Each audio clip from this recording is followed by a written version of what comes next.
गुरुदेव ओ जय गुरुदेव, जय गुरुदेव ओ जय गुरुदेव, जय गुरुदेव ओ जय गुरुदेव, जय गुरुदेव ओ जय गुरुदेव। नमो वज्रायाणं नमो लोये सव्वसाहुणम् ऐसो वंचनमुकारो सर्व पावपनाशनो मङ्गलानं च सर्वेसिं परमं हवै मङ्गलम्। नमो दुर्वागाधि विवागनिवारिणे अर्हते योगिनाथाय महावीराय दायिने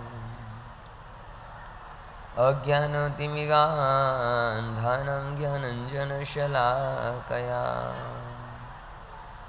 चक्षुरुन्मीलितं येन तस्मै श्रीगुरुवे नमः, तस्मै श्रीगुरुवे नमः। आयुष्य घटतु जाए तो पण पाप बुद्धि नव घटे, आशा जीवननी जाए तो पण विषयाभिलाषा न मटे। औषध विषे करू यत्न तो पण पाप ने तो नवगणो, बनी मोह मस्तान हूँ पाया विना ना घर चढ़ू, बनी मोह मस्तान हूँ पाया विना ना घर चढ़ू।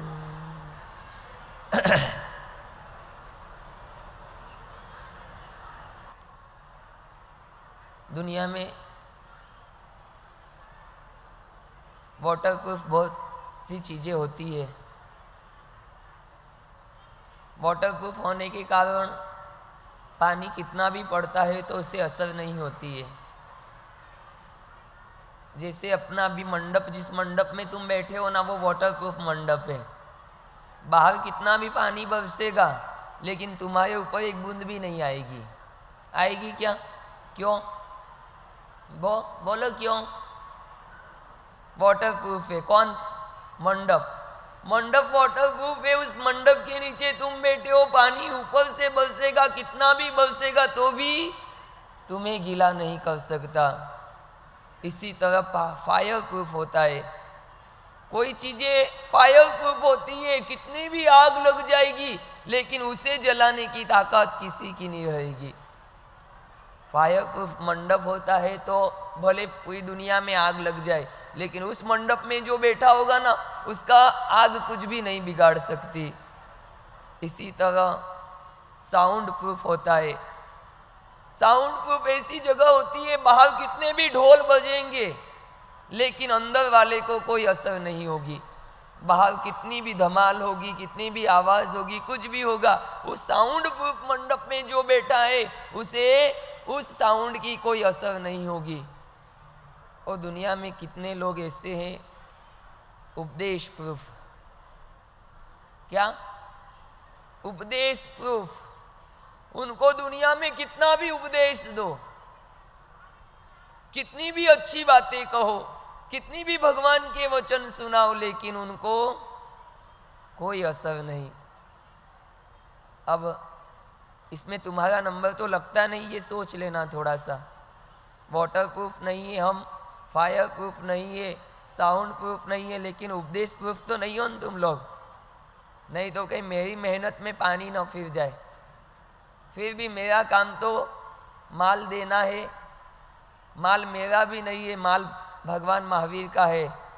और भगवान महावीर ने कोई भेदभाव रखा भी नहीं है कि अमीर को देना, गरीब को मत देना, पापी को मत देना, पुण्यशाली को देना, बड़ों को देना, छोटों को मत देना, रागी को देना, द्वेषी को मत देना।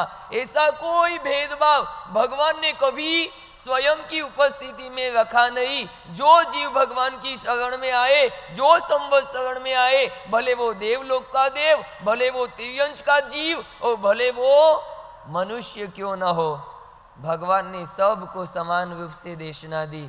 ये भगवान का अतिशय था कि सब अपने अपनी भाषा में उस बात को समझ गए, समझने वाले समझ गए, सुनने वालों ने सुन लिया और स्वीकार करने वालों ने स्वीकार भी कर लिया। लेकिन भगवान के संवत शरण में बैठने वाले 12 पार्षदा में एक मानव ऐसे थे जिनको सुनने का, समझने का और अनुसरण करने का सौभाग्य मिला। देवता मात्र सुन पाए, समझ पाए, त्रियंश के जीव भला मात्र सुन सके, लेकिन अनुसरण का अगर किसी को संवत शरण में बैठे बैठे सौभाग्य मिला हो ना, वो एकमात्र मनुष्य था। वो एक मानव की ऐसी पार्षदा थी जिन्हें तीनों क्रम मिले, सुना भी सही, समझा भी सही और श्रवण भी किया। ज्ञानी भगवंत कहते हैं 6 अक्षर का ऐसा कौन सा शब्द है जहां जाकर बैठने से सबके वेर भाव मिट जाते हैं। चूहे और बिल्ली भी पास पास में बैठते हैं, हवन और शेर भी पास पास में बैठ जाते हैं। ऐसा 6 अक्षर का कौन सा वर्ड है जहां बैठने के बाद दुश्मन भी होते हैं तो आपस में मित्र बन जाते हैं? जवाब में आया, उसका नाम है संवत शरण। समव शरण में जाने वाले जीव कभी भी अपना वेर याद नहीं रखते। शेर हिरण को देखकर खाने दौड़ता है, लेकिन वहां शेर और हिरण दोनों पास पास में बैठते हैं। ऐसे भगवान का संवत शरण का प्रभाव, और तुम भी जहां बैठे वो मंडप है अहिंसा संवत शरण। आज हम भी इस संवत शरण में बैठकर कुछ ऐसा लेके जाएंगे, कुछ ऐसा प्राप्त करके जाएंगे। मैं यही नहीं कहता हूं कि तुम रविवार हो इसलिए तुम यहाँ आए हो, रविवार है इसलिए तुम इतने लोग आए, मैं ये नहीं कहता हूं। रविवार होने के बाद भी तुम लोगों के दिल में कुछ अच्छे शुभ भाव होंगे, कुछ भगवान की वाणी सुनने की तुम्हारी भावना प्रकट होगी, कुछ तुम्हारा पुण्य का उदय होगा जो तुम्हें कहीं नहीं जाके यहाँ खींच के लेके आया। रविवार तो छुट्टी का दिन होता है, घूमने का दिन, फिरने का दिन, मौज मस्ती करने का दिन।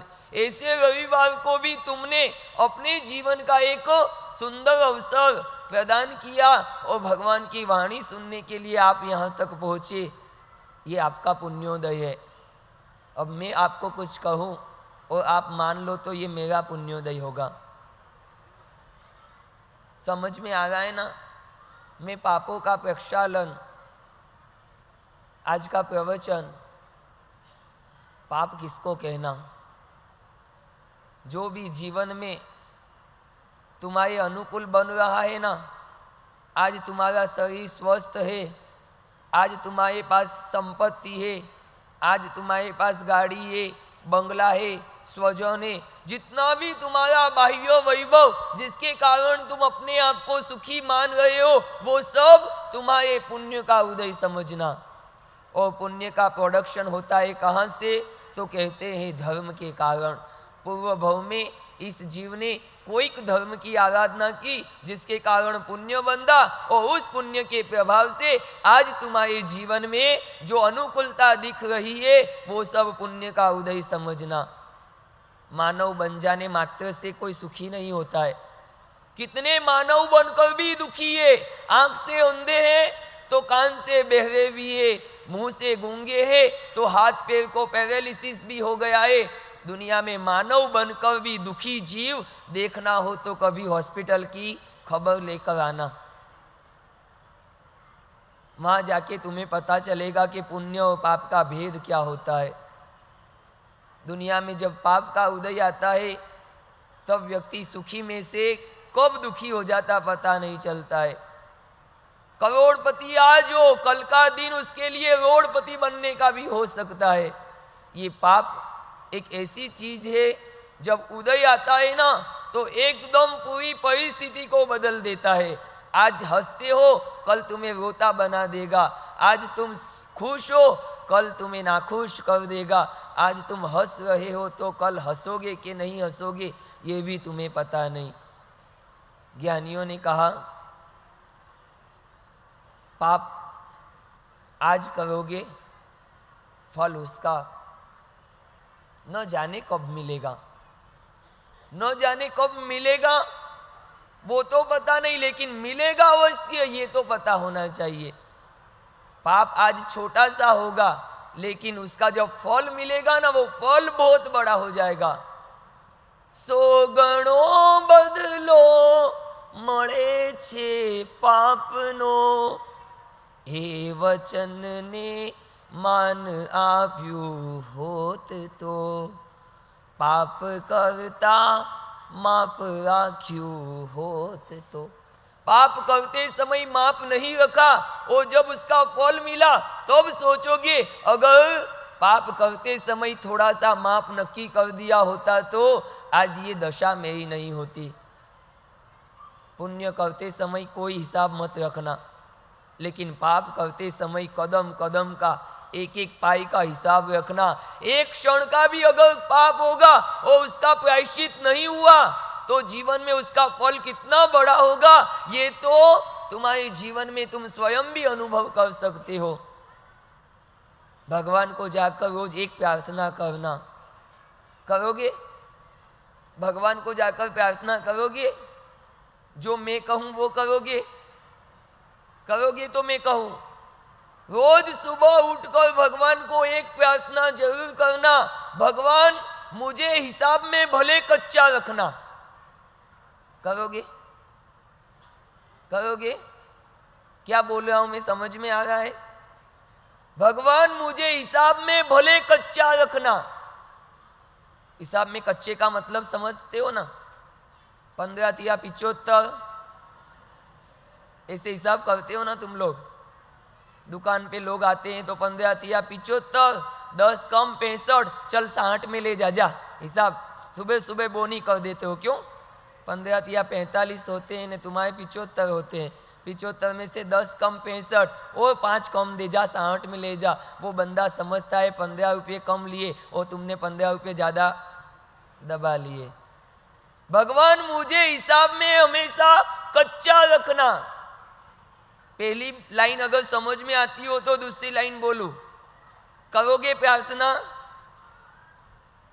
मेरी बात समझ में आ रही है? भगवान मुझे हिसाब में कच्चा रखना। सब बोलो एक साथ तो। भगवान मुझे हिसाब में कच्चा रखना, लेकिन जिंदगी में हमेशा दिल का सच्चा रखना। सही है? हिसाब में कितने पक्के हो, लेकिन दिल में सच्चे नहीं होंगे ना, तो इस भव भी ठिकाना नहीं पड़ेगा, आने वाले भवों तक ठिकाना नहीं पड़ेगा। दिल का साफ रहना, और दिल का साफ वही हो सकता है जिसके मन में भी पाप नहीं होता है। बहुत सी बार लोगों बोलते हैं ये बहुत भला इंसान है, काया से तो करता नहीं लेकिन इसके मन में भी पाप नहीं है, ऐसे बोलते हो ना तुम लोग बहुत सी बार। इसलिए हिसाब में भले कच्चे रह जाओगे ना तो इस भव में नुकसान होगा, लेकिन अगर दिल के सच्चे नहीं हुए ना, भवो भव तक नुकसान तुमको देखना पड़ेगा। एक होटल के बाहर बोर्ड लगा हुआ था, बोर्ड लिखा हुआ था माल आप खाइए, बिल आपके पोते चुकाएंगे। लेकिन खाने का मन नहीं था, बोर्ड देखकर खाने की इच्छा हो गई। क्या लिखा था बोर्ड में? माल तुम खाओ, बिल तुम्हारे। कब मेरा पोता होगा न, कब इस होटल में आएगा न, कब बिल देगा, अपन तो माल खाओ। होटल में गया, महंगी महंगी आइटम फटाफट मंगा ली ने, खा लिए, पाव भाजी सैंडविच ने, और क्या क्या आता है मेरे को तो नाम भी याद नहीं। हम तो एक बात जानते, दाल और रोटी, सब बात खोटी। अच्छा स्वस्थ रहना है तो 2 चीज खाओ, दाल और रोटी, और सब बात दूसरा जितना खाने जाओगे ने सैंडविच ने बर्गर ने और क्या होता है पाव भाजी ने, तुम्हारे जैनों के संस्कार तो देखो। तुम तो जैन बनकर गर्व नहीं कर सको, तुम्हारी जैन की छाप कहाँ तक गई। अभी अहमदाबाद बॉम्बे सूरत में चले जाओ ने, वहाँ अजैन लोग पाव भाजी सैंडविच सब बेचते हैं। वो कभी नहीं लिखते कि हिंदू पाव भाजी, मुसलमान पाव भाजी, ईसाई पाव भाजी। उनको धंधा करने के लिए बोर्ड लगाना पड़ा जैन पाव भाजी। कितने उनके हृदय में जैनों के प्रति भाव होंगे। ये जैन लोग ऐसे वैसे कभी खाएंगे नहीं, हमारे यहाँ आएंगे नहीं। बोर्ड लगाना पड़ा जैन पाव भाजी, और तुम फिर बोर्ड देखकर खा लेते हो। वहाँ तुम्हारे लिए कोई अलग बर्तन होते हैं क्या? वही जो बर्तन दूसरों के लिए बनते हैं, आलू प्याज जिसमें डालते हैं, वही बर्तन में तुम्हारा बनता है। सिर्फ नाम का जैन होता है। अब तो दुनिया में मूर्ख कितना बनाया जाता है, जैन आलू वड़ा। भगवान जाने कहाँ से आलू लाए। ये जैनों के आलू अलग होते हैं क्या? आलू खाए भालू। कौन खाता है आलू? जो होता है भालू। जानवर खाते होंगे, इंसान तो कभी नहीं खाते। अब जैन आलू वड़ा, वो खाने वाला भी मूर्ख। जैनों में कभी आलू अलग से होते हैं? आलू जो जमीन के अंदर, जितने भी वनस्पति जमीन के अंदर होती है, जिसका सूर्य का प्रकाश जिसके अंदर नहीं पहुंचता है, उस वनस्पति के अंदर एक शरीर में अनंत जीव खड़े पैदा हो जाते। एक आलू के पिंड में अनंत जीव। किसने देखे? मेरे परमात्मा ने देखे। और मेरे परमात्मा का ज्ञान तो असीम होता है, निशंक होता है। कभी कोई शंका रखनी भी नहीं चाहिए। मेरे प्रभु ने मना किया, नहीं खाना, बात खत्म। जैनों के संस्कार कहाँ पे पहुंचे? बोर्ड देखकर होटल में घुसा, सब आइटम दबा दबा दबा के खा लिया। वेटर आया इतना बड़ा बिल लेके, बिल देके आंखें खुली की खुली रह गई। अबे ये काई का बिल है? तुमने तो लिखा बिल, माल तुम खाओ ना, बिल तुम्हारे पोते चुकाएंगे। वो के ये बिल तो तुम्हारे दादाजी का है। मेरे दादाजी कब आए थे? आए थे, मुझे पता नहीं। तुम्हारे दादाजी का बिल है, चुकाओ। तुम्हारा बिल तुम्हारे पोते चुकाएं तो चुकाए, नहीं तो कोई बात नहीं। दुनिया में हिसाब हो सकता है। दुनिया का कर्जा तुम लेके मर जाओगे तो तुम्हारे बेटे वफादार होंगे तो चुका देंगे। तुम्हारे दादाजी ने कर्जा लिया हो ने, तुम वफादार हो तो तुम चुका देना। लेकिन ये कर्म सत्ता का तो एक हिसाब ही अलग है। यहाँ हिसाब में कभी कोई गड़बड़ नहीं हुई। कोरियर वाला तुम्हारा पार्सल उनको दे जाएगा, पोस्टमैन तुम्हारी डाक उनको दे जाएगा, तुम्हारा सामान इधर से उधर पहुंच जाएगा। लेकिन कर्म सत्ता की डाक आज तक भी किसी के नाम की किसी दूसरे के नाम को नहीं गी। पाप तुमने किया है, किसी जीव को तुमने मारा। उस सैनिक ने हिरण को मारा, नरक का आयुष भी सैनिक के उदय में आया। एक जीव को मारोगे ना, वो पाप तुम्हारे उदय में आएगा। माल भी तुमको खाना है और मार भी तुमको ही खाना है। माल खाए छोकरा, मार खाए डोकरा। कौन? पाप तुम करते हो जिंदगी भर, कमा कमा के तुम इकट्ठा करते हो। कमाने में जवान से बूढ़े हो जाते हो और अगले भव में जा जाते हो। ये पाप उदय में आता है, माल तुमको पड़ती है। तुम्हारा माल कौन खाता है? तुम्हारे छोरे, तुम्हारे पोते। माल खाए छोकरा, माल खाए डोकरा। बूढ़े होने के बाद अगले भव में जाओगे, डंडे तुमको पड़ेंगे और तुमने जितना माल इकट्ठा किया ना, वो खाएगा कौन? सब तुम्हारी आने वाली पीढ़ियां।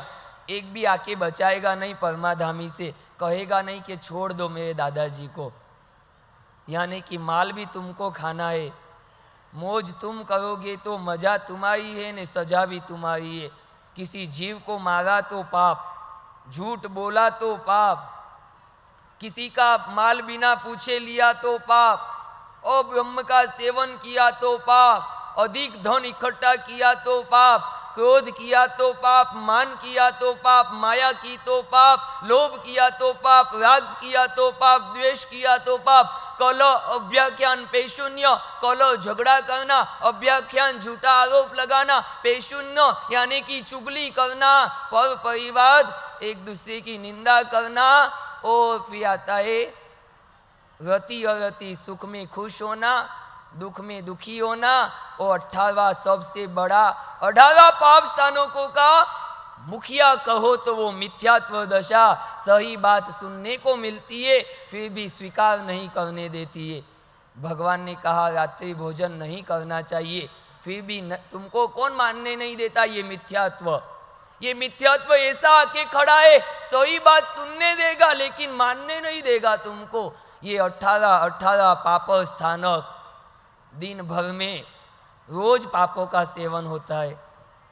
दिन भर में ऐसा दिन जाएगा जिस दिन एक भी पुण्य का काम तुम नहीं करोगे, लेकिन एक भी दिन तुम्हारा ऐसा नहीं जाएगा इन 18 पाप स्थानकों में से तुमने किसी पाप का सेवन नहीं किया हो। हे कोई बंदा ऐसा खड़ा हो सकता है पूरे दिन में मैं एक भी पाप नहीं करता हूं 18 में से? बोलो कौन खड़ा हो सकता है? पूरे दिन में एक भी पाप नहीं करने वाला कौन? बोलो। किसी जीव को नहीं मारते हो, किसी अपने बिना कोई जीव रह सकता है, लेकिन 6 काई जीव एक ऐसे हैं जिसके बिना हमारी जिंदगी नहीं चल सकती। तुम मर भी जाओगे ने तो पानी के जीवों को कुछ नहीं होगा, तुम मर जाओगे तो अपकाई के जीवों को कुछ नहीं होगा, पृथ्वी काई के जीवों को कुछ नहीं होगा, तेवकाई, वायुकाई, वनस्पति सब जीवों को कुछ नहीं होगा। लेकिन वो जीव नहीं होंगे ना तो तुम जी भी नहीं सकते हो। पृथ्वी काय का रोज विराधना तुम्हारे द्वारा होती है। अपकाई पानी के बिना तुम जिंदे नहीं रहते हो। अग्निकाय आग के बिना तो संभव नहीं जीना तुम्हारा। फिर वायुकाय हवा के बिना नहीं जी सकते। वनस्पति काय उसके बिना भी जीना संभव नहीं। और त्रस्काय ये सब जो जानवर है उनके बिना भी अपना जीवन संभव नहीं। इसलिए ज्ञानी कहते पाप बहुत किए, बिना ब्रेक की गाड़ी बहुत चला दी तुम लोगों ने आज तक। यहाँ से मैजिक चलती है ना गांव में, यहाँ से गांव में से यहाँ चांदनी चौक से जयंत सेन धाम, वो जयंत सेन धाम से चांदनी चौक, ये इतना तुमको चलना पड़ता है ना। वो भी काश्यप परिवार ने मिटा दिया, उसके लिए भी छोटी गाड़ी लेके आए। वो भी तुमको जगह मिले तो ठेठ उस गेट से इस मंडप तक छोड़ती है, मंडप के बाहर। और मंडप से खाली तुमको इतना चलना पड़ता है। फिर यहां से उठोगे तो वहां किधर, वहां से उठोगे तो यहां। दोपहर को क्या है? प्रतिभा सम्मान। जिन विद्यार्थियों ने सबसे अच्छा अध्ययन किया होगा ना, ऐसे 2000 विद्यार्थियों का सम्मान काश्यप परिवार करेगा। हम तो तुम्हारा बेटा जो 75 मार्क ला दे ना तो उसको साइकिल दिला दो, मोबाइल दिला दो, कुछ भी तुम तुम्हारे बेटे को दिला सकते हो। पड़ोसी का बेटा 100% लाया तो तुम दिलाओगे उसको मोबाइल? तुम दोगे इसको कोई इनाम? लेकिन काश्यप परिवार आज 2000 विद्यार्थियों का सम्मान करेगा। क्यों करेगा? उसका उल्लास, उसका उमंग, उसका उत्साह बढ़ेगा। आने वाली क्लास में वो भी वापिस आगे भी अध्ययन ऐसा ही करेगा। उल्लास बढ़ना चाहिए ना। उल्लास बढ़ेगा तो व्यक्ति आगे बढ़ेगा। मास्टर जी ने बच्चों को पूछा, बोलो प्रश्न, सत्य और भ्रम में क्या अंतर है? सत्य किसे कहते हैं, भ्रम किसे कहते हैं? एक लड़का खड़ा हुआ, मास्टर जी आप हमको पढ़ा रहे हो ये सब सत्य है, लेकिन हम पढ़ रहे हैं ये आपका भ्रम है। मैं आपको समझा रहा हूं, मैं आपको भगवान की वाणी सुना रहा हूं, ये सब आप उसको समझ रहे हो ये मेरा भ्रम है। तुम ही बोल रहे हो, मैं तो बोला भी नहीं कुछ। इसका मतलब आपके समझ में नहीं आ रहा मैं क्या बोल रहा हूं। समझ में नहीं आएगा ना तो जैसे आए थे ऐसे कैसे चले जाओगे, कोई फर्क नहीं पड़ेगा। भोजनशाला में जब जाते हो ना तुम्हारा मुंह इतना होता है, बाहर आते हो तो तुम्हारा मुंह कितना खिल जाता है, फर्क तो पड़ता है ना। जाओगे तब ढीले ढस होंगे, चलाएगा नहीं, और जाके खाने के बाद भी नहीं चलाएगा क्योंकि पेट भरा होगा। एक उधर मंडप में जाने में इतना परिवर्तन आता है, इस मंडप में आने के बाद कोई परिवर्तन नहीं आएगा। क्या आपके पास आएगा कि नहीं आएगा? दुकान, सुबह सुबह दुकान पे जाओ, दिन भर में 1 रुपया भी नहीं कमाओ, दुकान से नीचे उतरो तो चेहरा कैसा होता है आपका? आज तो पूरा दिन बिगड़ गया मेरा, 8 घंटे दुकान पे बैठा और कुछ बोनी बट्टा नहीं हुआ। लेकिन दिन भर में जो 2-4 हजार 5 हजार कमाओ तो शाम को दुकान से उतरते समय तुम्हारा चेहरा कैसा होगा? आज तो दिन आनंद आया हो, अच्छी कमाई हो गई। मैं तो कहता हूं मंडप में आने से पहले और मंडप में से निकलने के बाद तुम्हारे अंदर क्या परिवर्तन आएगा बताओ? ये 1 घंटा 1.5 घंटा तुम इस मंडप में बैठने वाले हो, 1.5 घंटा तुम सुनोगे, सुनने के बाद कुछ तो मन के भाव बदलेंगे कि नहीं बदलेंगे? आज जो पापों की स्थिति है वो पाप भले हम बंद नहीं कर सकते लेकिन कम तो कर सकोगे ना। 18 पाप स्थानक का सेवन, और जब दुर्गति के द्वार खुलेंगे ना, उन द्वारों को बंद करने वाला कोई नहीं मिलेगा। इसलिए ज्ञानी कहते हैं, सैनिक की सभा में राजगृही नगरी के अंदर एक प्रश्न खड़ा हो गया, इस राजगृही में पापी आत्मा ज्यादा के धर्मी आत्मा ज्यादा? क्या प्रश्न खड़ा हुआ? पापी ज्यादा के धर्मी ज्यादा? अभय कुमार बड़ा ही बुद्धिमान पुत्र था सैनिक का, उसको चैलेंज दिया, उसने ये चैलेंज उठाया, कल सुबह तक इस बात का निर्णय हो जाएगा। मैं भी कहूं, बोलो रतलाम में पापी ज्यादा के धर्मी ज्यादा? धर्मी हो वो खड़े बैठे रहे, पापी हो वो खड़े हो जाए। जिसने अपनी जिंदगी में एक भी पाप नहीं किया वो खड़े हो जाए, और जिसने जिंदगी में धर्म किया वो सब बैठे रहो। बोलो, कोई खड़ा हो सकता है? कोई भी नहीं,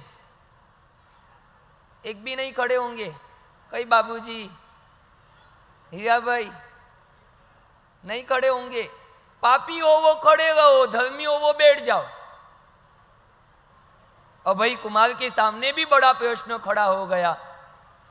अभय कुमार ने समय मांगा पिताजी से, कल सुबह तक का मुझे इंतजार करने दो, मैं आपके सामने लेके आ जाऊंगा पापी कौन है और धर्मी कौन है। अब हजारों लोग उस राजगृही नगरी के अंदर थे, भला किसको पूछने जाना कि तू पापी है कि धर्मी? और होगा तो बताएगा कौन? बोलो, तुमको गुणवान बनना है कि धनवान? कई कौंतीलाल जी, गुणवान बनू है कि धनवान? गुणवान बनू है तो बावसी पाड़े रहनू पड़ी, धनवान बनू है तो अहमदाबाद जाणू पड़ी। बोलो, गुणवान बनना हो तो हमारे पास आना पड़ेगा, और धनवान बनना है तो बजाज खाना, चांदनी चौक, घास बाजार तैयार है, तुम्हारी दुकान पे जाके बैठ जाओ। डिसीजन तो ले ही कहाँ सकते हैं? आज तक भी अपनी जिंदगी का डिसीजन हमने नहीं लिया। बिना ब्रेक की गाड़ी ही चल रही है, तुम्हारी गाड़ी में ब्रेक है ही नहीं। तुम सोच भी नहीं सकते हो, आज के दिन किसी जीव को मैं नहीं मारूंगा, आज के दिन मैं झूठ नहीं बोलूंगा, आज के दिन अदत्ता दान का सेवन नहीं करूंगा, एक दिन के लिए मैथुन परिग्रह का सेवन नहीं करूंगा, क्रोध मान माया लोभ 18 पाप स्थानक में से एक भी पाप स्थानक का एक दिन के लिए सेवन नहीं करूंगा। इतनी कहने की ताकत भी तुम्हारी नहीं होगी। छकाय जीवनी हिंसा हूं कर तो पाप अढ़ावे कदी ना विसर तो। ब्रेक गाड़ी का लगाना है ना, तो भगवान की वाणी एक ऐसा आलंबन है आपके लिए कि आपकी आध्यात्मिक गाड़ी में ब्रेक लग जाएगा। अभय कुमार के सामने प्रश्न आया, सैनिक ने समय दिया, जाओ समय दिया, ढूंढ के लाओ पापी कौन और धर्मी कौन। अभय कुमार ने जाकर नगर के बीचों बीच 2 मंडप बनाए, बड़े बड़े, इतने बड़े बड़े। एक मंडप पूरा काला और एक मंडप पूरा व्हाइट एंड व्हाइट। नगर में घोषणा करवा दी, जितने भी पापी हो सब काले मंडप में जाओ, जितने भी धर्मी हो सब सफेद मंडप में आओ। समय दिया, उस समय पर सभी नगर के लोग पहुंच गए। जाके अभय कुमार ने देखा तो क्या दिखा? व्हाइट मंडप में पैर रखने की जगह नहीं, और काले मंडप में 2 व्यक्ति खड़े हैं। क्या? काले मंडप में 2 लोग खड़े हैं और व्हाइट एकदम टाइट हो गया, हाउसफुल। 2 व्हाइट मंडप में थे, उनको तो पूछने का कोई सवाल भी नहीं था। जो काले मंडप में थे ना 2 व्यक्ति, उनको जाकर अभय कुमार ने प्रश्न किया। क्या प्रश्न किया?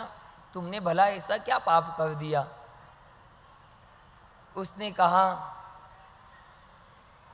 हमने धर्म तो जीवन में किया लेकिन पाप भी बहुत किया।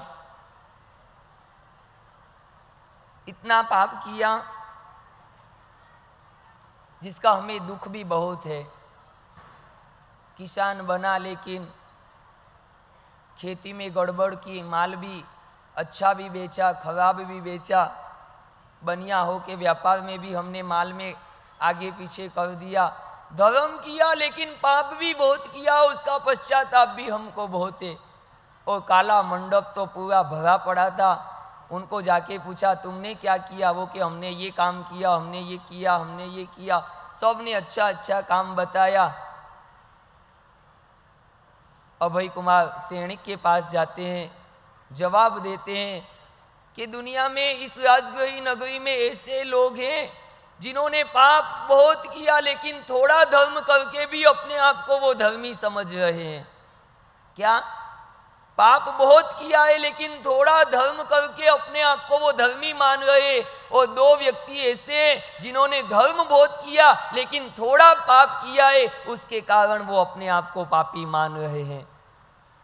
सैनिक समझ गए दुनिया में पापी कितने और धर्मी कितने।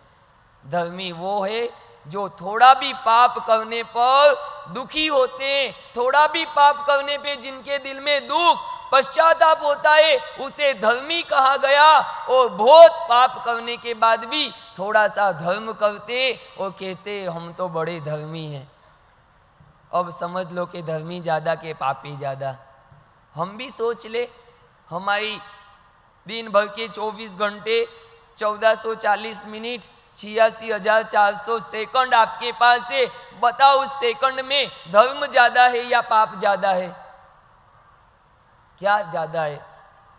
नवकार मंत्र के 9 पद आते हैं सबको। 9 पदों का अर्थ पता है आपको? क्या पहले पद का क्या अर्थ है? अरिहंतों को नमस्कार, सिद्ध भगवंत को नमस्कार, आचार्य भगवंत को नमस्कार, उपाध्याय भगवंत को नमस्कार और जगत के जितने भी साधु हैं सबको नमस्कार। ये 5 पद यानी कि पंच परमेष्ठी जो जगत के सबसे ऊंचे पद पे विराजमान है।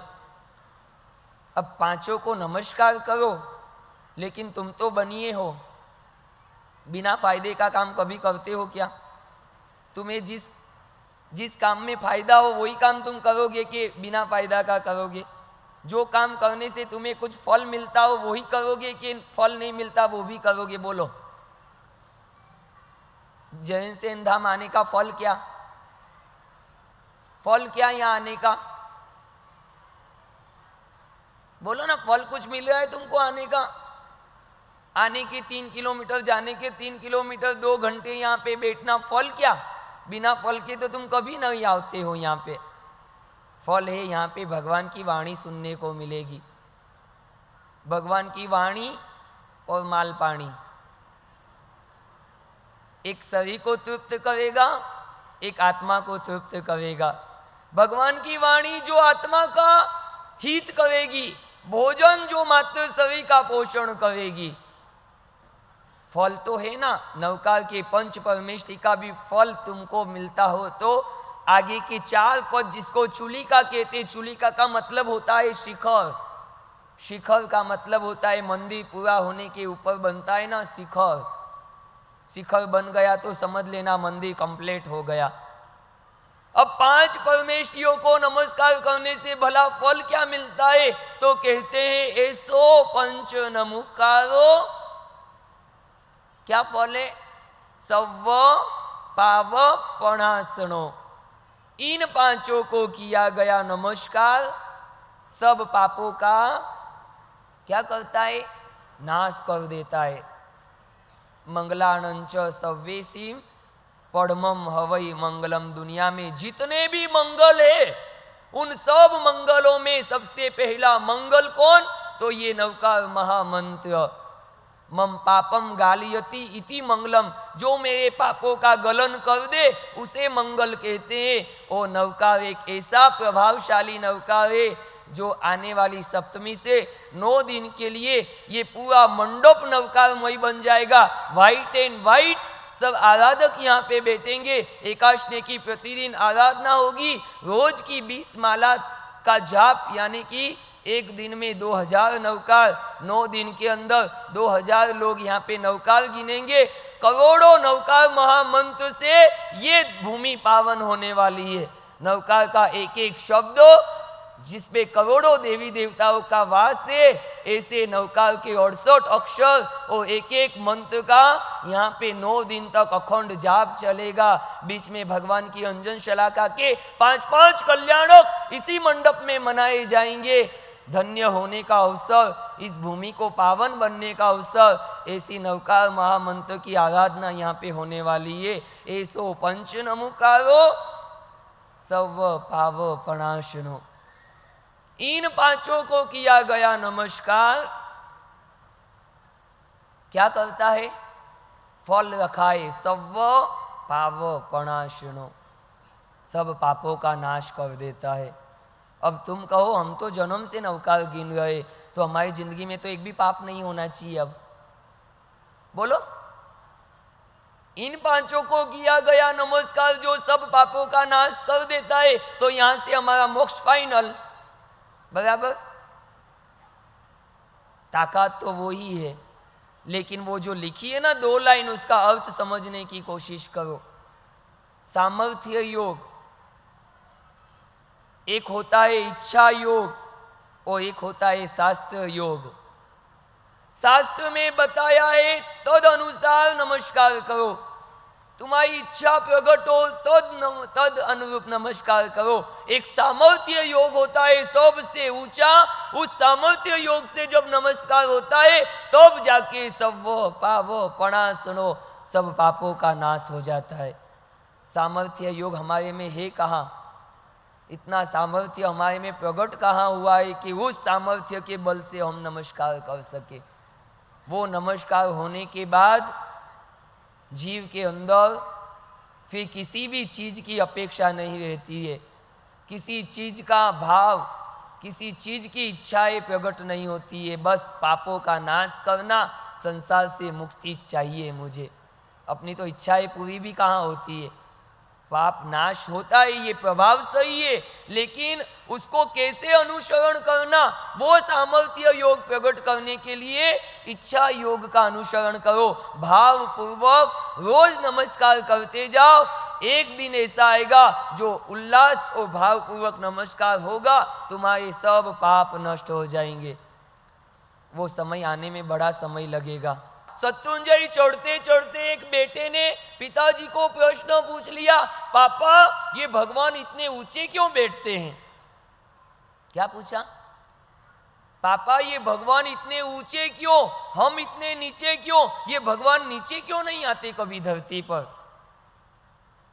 पापा ने जवाब दिया, बेटा भगवान को मिलना हो ना तो ऊंचा जाना पड़ता है, भगवान नीचे नहीं मिलते हैं।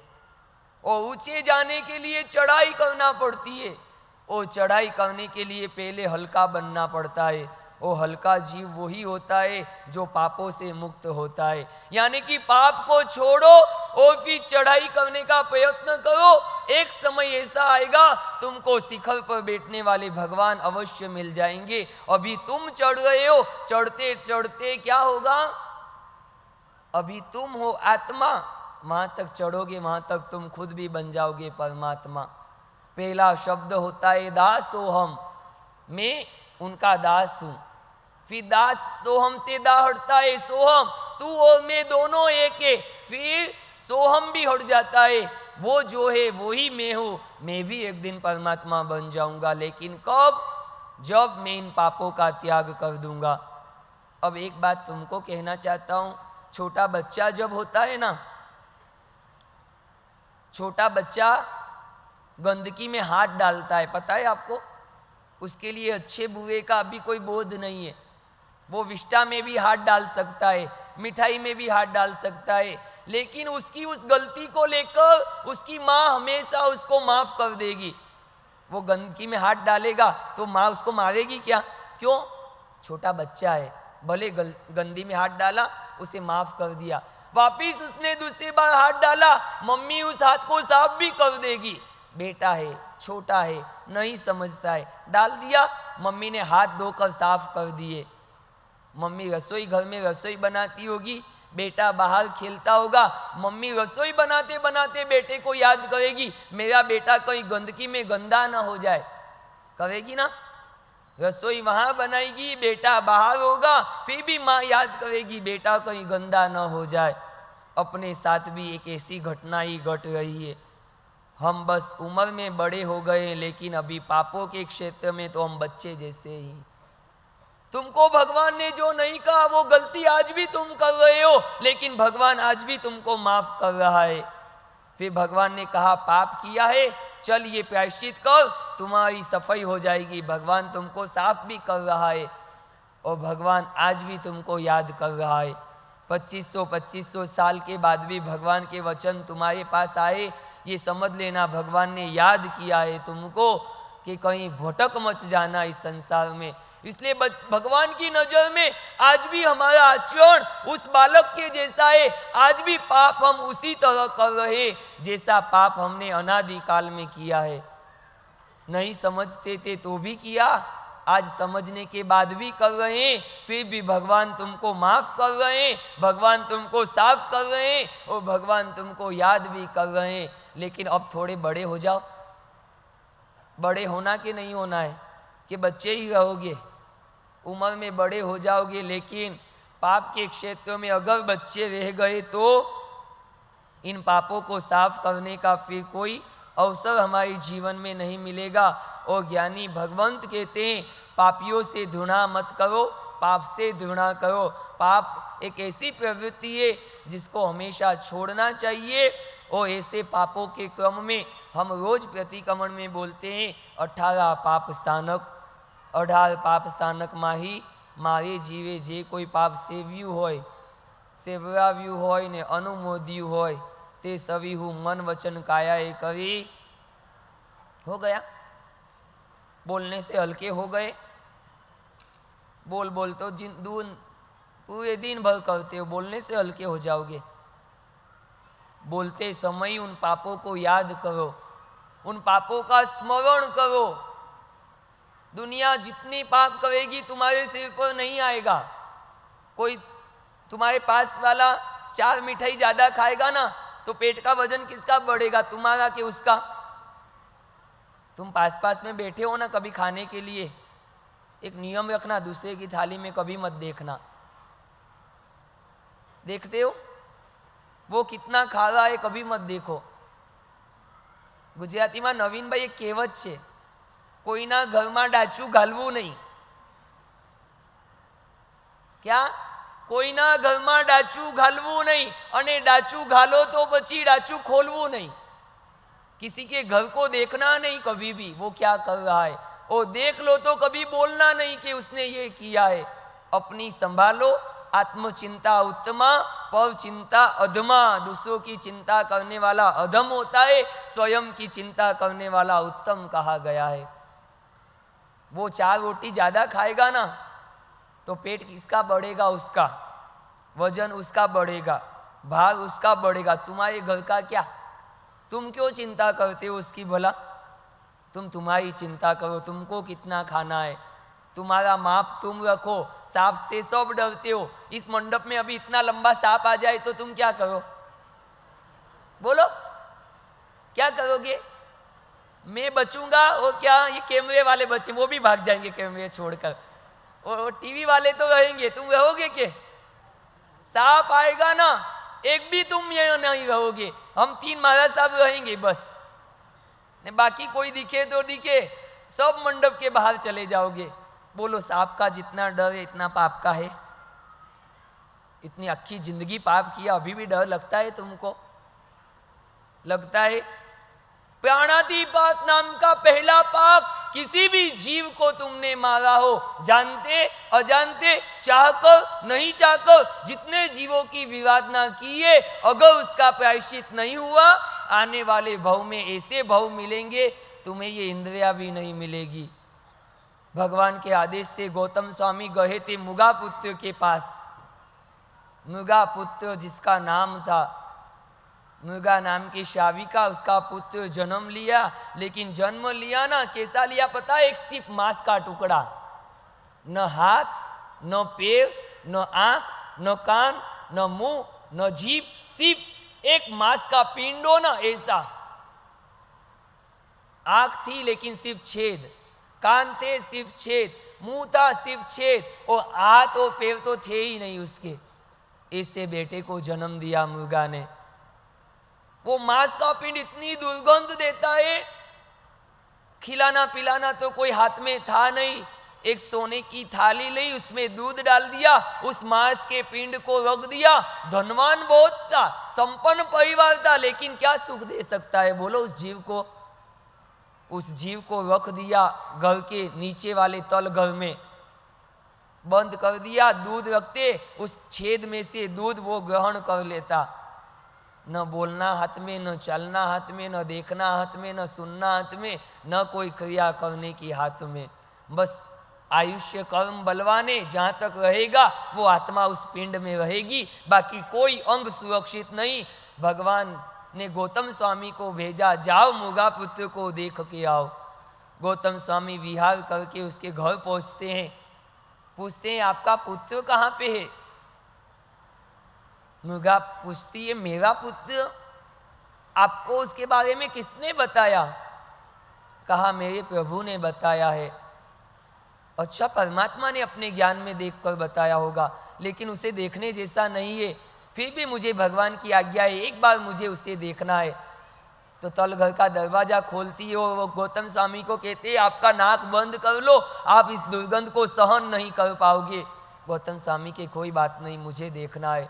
गौतम स्वामी जैसे तल घर में उतरते, भयंकर दुर्गंध का वातावरण, एक मांस का पिंड, सोने की थाली, दूध, और दूध में से वो थोड़ा थोड़ा ग्रहण कर रहा है। माँ की आंखों में आंसू बह रहे हैं कि भगवान, गौतम स्वामी को पूछ रही है ऐसी दशा मेरे बेटे की किस कारण हुई है? गौतम चार ज्ञान के धारक, ज्ञान का उपयोग नहीं करते। मेरे प्रभु से जाकर पूछूंगा इस जीव की ऐसी दशा कब हुई है, कैसे हो गई। जाकर भगवान के पास जाते हैं, भगवान को प्रश्न पूछते हैं, भगवान उस जीव की ऐसी दशा भला क्यों हो गई है? और एक प्रश्न, इस जीव का मोक्ष कब होगा? गौतम स्वामी ने अपने मोक्ष की चिंता तो की, लेकिन जगत के जीवों की मोक्ष की चिंता भी गौतम स्वामी ने की। भगवान इस जीव का मोक्ष कब होगा? एक वनस्पति का एक जीव दिखा, उसका मोक्ष कब होगा? सब जीव मोक्ष में जाए। अणु परमाणु शिव बनी जाओ, आखा विश्व नु मंगल थाओ, सर्वे जीवो मोक्षे जाओ। तुम्हारे पड़ोसी का भी तुम अच्छा नहीं देख सकते, उसके घर में गाड़ी हो ना तो भी तुम जलते हो। पहले वीडियोकॉन टीवी, ओनिडा टीवी आई थी ना, उसका एक स्लोगन था। क्या स्लोगन था? आपकी बढ़े शान, पड़ोसी की जले जान। ओनिडा टीवी ले जाइए अपने घर पे, आप ले जाओ, आपकी तो शान बढ़ेगी, पड़ोसी की जान जली। वो ये तो टीवी लेके आ गया, मेरे घर में भी होनी चाहिए। देखा देखी कितना बसाया तुमने। बोलो, पड़ोसी के घर में टीवी, तुम्हारे घर में टीवी, पड़ोसी के घर में फ्रिज, तुम्हारे घर में फ्रिज, पड़ोसी के घर में वॉशिंग मशीन। हमको हमारी नकल करो कभी, 20 दिन हो गए यहाँ के, तो नकल करो तुम्हारे जैसा, हमको भी कुछ चाहिए। आती है नकल करना, करो, हमारी ताकत हो तो नकल किसी की 4 महीने में, हम भी तुम्हारे जैसे बनना चाहते हैं। उसके घर में टीवी, मेरे घर में टीवी, उसके घर में फ्रिज, मेरे घर में फ्रिज, उसके घर में गाड़ी, मेरे घर में गाड़ी, उसके घर में लाड़ी, मेरे घर में लाड़ी, उसके पास सैमसंग का मोबाइल, मेरे घर में सैमसंग का मोबाइल। उस बंदे को कैंसर हुआ, मुझे भी भगवान कैंसर होना ही चाहिए। सब उसके वहां होता हो तो वो मेरे घर भी होना चाहिए, होना चाहिए ना। अच्छा, जो भी उसके घर वो मेरे घर होना चाहिए। उसने गौतम स्वामी पूछे कौन सा कर्म का उदय था इस जीव को? सिर्फ मांस का टुकड़ा, हाथ पैर कान नाक कुछ भी नहीं। भगवान केवल ज्ञान में कहते हैं ये पूर्व के भव में ऐसा जीव था जो था तो मनुष्य, लेकिन सब जीवों को इसने परेशान किया। जो मिलता उसका नाक काट देता, किसी का आंख काट देती, किसी के आंख में चक्कू डाल देता, किसी का कान काट देता। जिंदगी भर सब जीवों को इसने दुखी किया। किसी का क्या काट दिया, किसी का क्या काट दिया। पूरे दिन हिंसा हिंसा और हिंसा। उस पाप का ये प्रभाव इस भव में इस जीव को एक भी इंद्रिया नहीं मिली। पहला प्राणातिपात कितना खतरनाक है, सोच लेना। दुनिया में लोग अंधे हैं तो भला अंधे क्यों हैं? हम भी कितने जीवों की विराधना दिन भर में कर देते हैं। ओम नमो